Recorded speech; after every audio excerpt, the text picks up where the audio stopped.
if we want to create text shortcuts on Samsung Galaxy S25 Ultra, we need to go to Settings, then into Settings scroll down, and here we need to go to General Management.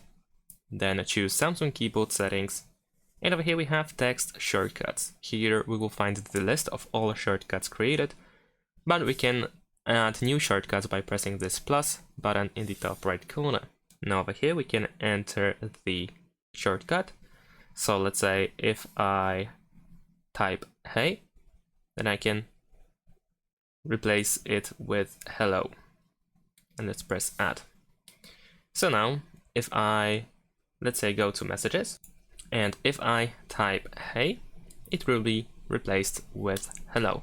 So you can, for instance, enter or create a shortcut where you type email, and then if you press space, then the email text will be replaced with your actual email, or something similar to that.